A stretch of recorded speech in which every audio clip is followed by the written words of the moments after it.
màu in chuan lên rol rong nên ram thuan reling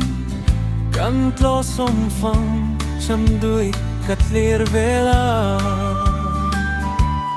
turni pui sang vung noyan cắt chuan vela akai chai ero mei zam le chum chi leng velte lung rul ten chuan kanwa me som phang mun wa thal fa vang tur ni nem duai noyan mo du ten tril du ni la lung rul tu di zon ma tiang son a len du kanwam kan som phang mun waya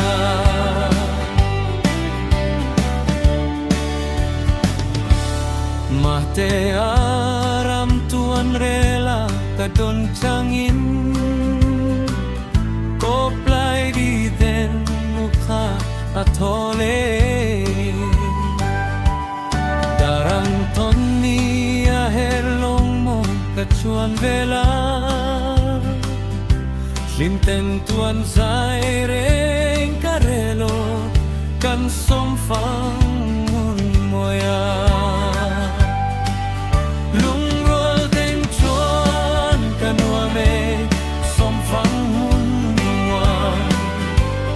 thal fa vang tur ni nem duai nuayan mo du ten ril du ni la lung wal tu di zon ma tiang son a len dung kanwam kan som phang mun waya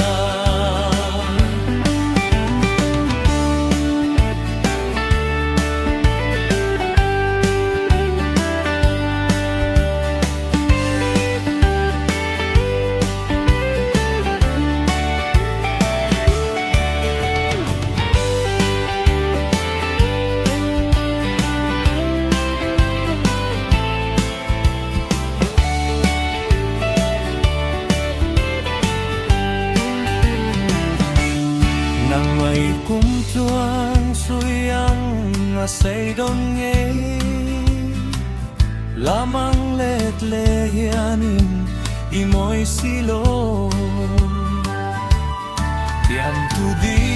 nem ten min lan zong te kha